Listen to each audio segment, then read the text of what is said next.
จะยินดีต้อนรับเข้าสู่พอดแคสต์ของ Bonnet Investor เนาะอย่าลืมติดตามเราตาม3ช่องทางนะว่าจะเป็นทาง Facebook YouTube และก็ SoundCloud นั่นเองเนาะเราจะแปะลิงก์เมียนทั้งลุ่มเนาะทั้งลุ่มของคลิปเสียงเนาะพอดแคสต์ตัวนี้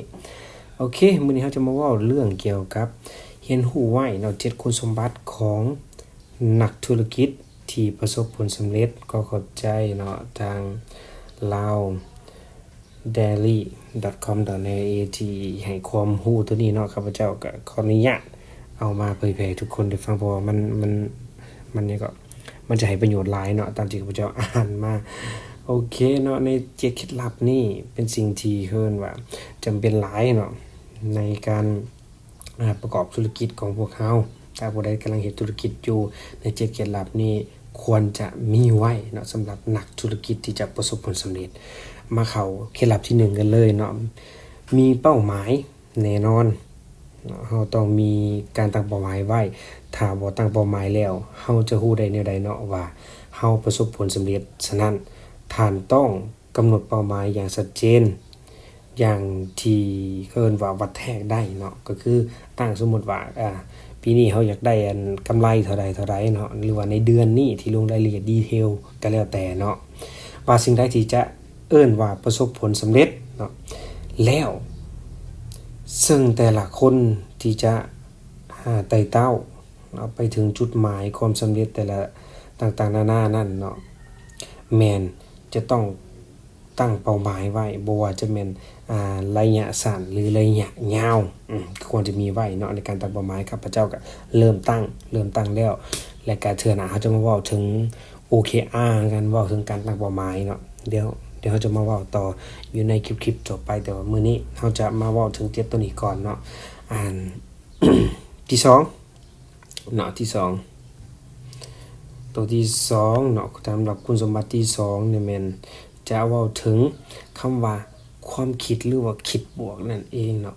ข้อนี้ถือว่าเป็นข้อที่สำคัญอันดับต้นอิฐเพราะว่าการที่เฮ็ดธุรกิจอย่างจะต้องทุกๆอย่างเนาะแม่นจะต้องมีอุปสรรค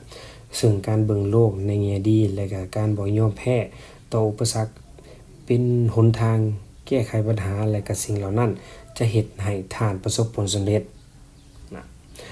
และตัวที่3เนาะแม่นใช้จุดแข็งของตนให้เป็นประโยชน์เชื่อว่าทุกๆท่านมีความสามารถบางอย่างที่เสื่องซ่อนอยู่ในตัวเองซึ่งในนั้นคืออาวุธที่สำคัญที่สุดเนาะที่เราจะได้เปรียบคนอื่นดังนั้นเราต้องหาจุดแข็งของตัวเองให้เห็นเนาะว่าเรามีจุดแข็งตัวใดแน่เนาะที่หลายๆคนอาจจะมองข้ามไปคือทางข้าพเจ้าได้ว่าถึงคลิปก่อนเอิ้นว่าท่าแฮงของเรานั่นล่ะตัวนั้นคือจุดแข็งเนาะพอมันจะเติมเต็มให้เกิดหยังก็เอื้อประโยชน์เนาะประโยชน์ให้แก่การเฮ็ดธุรกิจของเฮาเนาะไปว่าถึงข้อที่4กันเลยเนาะตัวที่4เป็นอดทนมีมานะมีความขยันหมั่นเพียรและก็จดจ่ออยู่กับสิ่งที่เฮ็ดจะเฮ็ดให้ท่านมีสมาธิมีสติสัมปชัญญะเนาะสามารถเฮ็ดเวียกให้บรรลุได้ตัวนี้คือความอดทนแม่นสิ่งที่สำคัญที่สุดเนาะเพราะว่าการเฮ็ดจะไปถึงเป้าหมายเนาะของพวกเขามันต้องผ่านคืออุปสรรคหลายๆอันหลายแนวบางทีเนาะก็จะฮอดเป้าหมายแล้วแต่ว่าเฮาบัดปะเนาะแล้วไปเฮ็ดแนวอื่นเสียดายอีกเนาะอีกเดียวนึงเฮาก็ได้เขายังก็บรรลุเป้าหมายแล้วเนาะตัวนี้สำคัญที่สุดความอดทนเนาะตัวที่5แม่นสร้างเครือข่ายเนาะการเฮ็ดให้ธุรกิจคือว่ามีการพัวพันเนาะเป็นสิ่งที่สำคัญที่สุดเพราะว่าหยังเพราะว่าจะเฮ็ดให้เฮานั้นลืมเนาะหรือว่าฮู้คนใหม่ๆที่จะบอกสอนหรือให้คำปรึกษาเกี่ยวกับธุรกิจเพราะว่าเฮาอาจจะแม่นทางนี้เฮาบ่เก่งเนาะแต่ว่าเฮารู้จักคนที่เก่งคนที่เก่งเขาก็ถือว่าสามารถสอนเฮาได้และสิ่งหนึ่งก็คือบางทีเนาะอาจจะฮู้คนที่เก่งอยู่ไสบ่หรือว่ามันก็ยังว่าประสบการณ์ถ้าแม่นประสบการณ์ของพระเจ้าเองเนาะบางทีอาจจะไปกินกาแฟบ่เนาะเฮาฮู้จักคนหนึงหรืออีกคนต่อไปก็แนะนำให้เฮาฮู้เฮาแลกเปลี่ยนกันเนาะในวงของกาแฟบ่แล้วการกินข้าวพบปะสังสรรค์ตัวนี้สำคัญที่สุดเนาะอย่าลืมเนาะการการเฮ็ดธุรกิจโดยแน่นอนเนาะต้องมีการพัวพันกับ กลุ่มคนหลายๆภาคส่วนถ้าเฮาหารู้จักและก็คุ้นเคยกับบุคคลต่างๆบ่เพียงแต่มันจะส่งผลว่ามันจะส่งผลเฮ็ดให้ธุรกิจของเฮาประสบผลสำเร็จเท่านั้นเนาะแต่การสร้างเครือข่ายยังเฮ็ดให้เฮาพบกับกลุ่มคนหลายๆประเภทบ่เฉพาะแต่ในกลุ่มของลูกค้าแต่ยังหมายถึงกลุ่มคนที่จะเฮ็ดให้ธุรกิจประเภทเดียวกันผู้ดีประสบผลสำเร็จที่สามารถช่วยเหลือและให้คำปรึกษาเฮาได้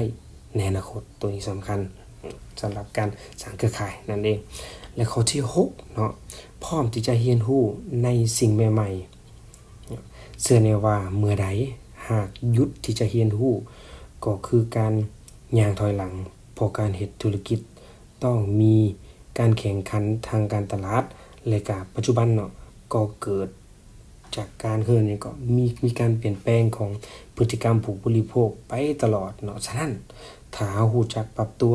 และก็เรียนรู้ในสิ่งใหม่ๆตลอดเวลาก็จะเฮ็ดให้ธุรกิจของเฮาประสบผลสำเร็จได้ตัวนี้อย่าลืมเนาะมีคำว่าเรียนแล้วเรียนอีกเรียนเรื่อยๆไปเป็นหยังเพิ่นคือมีคำสุภาษิตตัวนี้เนาะย้อนว่าเขาว่าหยังโลกเฮาเนาะมันเปลี่ยนไปไวหลายเนาะไวกว่าเก่าดังนั้นการที่จะซอกหาว่าบทเรียนใหม่ๆเพื่อหยังเพื่อจะมาเสริมทัพให้ธุรกิจของเฮาน่ะไปไวกว่าคนอื่นไปไวกว่าคู่แข่งและตอบมันก็ตอบโจทย์เนาะตอบโจทย์ของลูกค้าให้ได้ว่าลูกค้าต้องการอย่างตัวนี้สำคัญที่สุดและตัวสุดท้ายเนาะกล้าเผชิญหน้ากับความผิดหวังถ้าเฮามัวแต่ย้านความผิดหวังเนาะก็ก็บ่กล้าที่จะเสี่ยง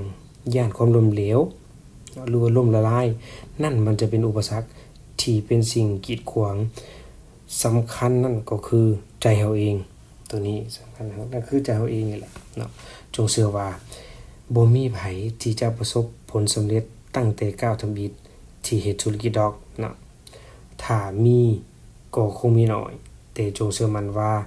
ยิ่งผิดหวังเท่าใดยิ่งเฮ็ดให้เฮามีบทเรียนหลายขึ้นเท่านั้นมีประสบการณ์หลายขึ้นนับมือเนาะถ้าว่าหากว่าท่านเรียนรู้จากหยังจากการผิดเนาะจากความผิดเนาะผิดหวังเนาะหรือคนล้มเหลวนั่นมันจะเป็นบทเรียนของเฮาที่หลายขึ้นเฮาสะสมเนาะสะสมแต่ยังน้อยๆนี่เนาะถ้าสมมุติว่าอายุหลายไปแล้วเฮาจะมาล้มตามหลังนี่มันยากดังนั้นอย่าย่านเนาะเฮ็ดเลยเนาะอย่าท้อในการเฮ็ดธุรกิจพยายามเฮ็ดข้าพเจ้าก็ยังเฮ็ดเนาะเฮ็ดว่าหยังก็ประสบความล้มเหลวหลายอันแต่ก็ยังสู้ต่อเนาะบ่เฮาก็พยายามก้าวไปนำกันเนาะบ่ต้องย้านโอเคเนาะนี่ก็แม่นเขา7คุณสมบัติของนักธุรกิจที่จะประสบผลสำเร็จและนี่เนาะขอขอบใจบทความดีๆเนาะจาก laodaily.com.la ก็อย่าลืมเข้าไปแวะเวียนเว็บไซต์ของเพิ่นตัวนี้คือว่าได้ประโยชน์หลายเนาะที่เป็นขั้นตอนแต่เทื่อหน้าเฮาจะหาบทความใหม่ๆมาเล่าทุกท่านได้ฟังกันเนาะถ้าว่าคลิปนี้เป็นประโยชน์ก็อย่าลืมกดไลค์กดแชร์เนาะกด Subscribe ถ้าเป็นช่อง YouTube เนาะอย่าลืมแล้วก็เข้าไปฟัง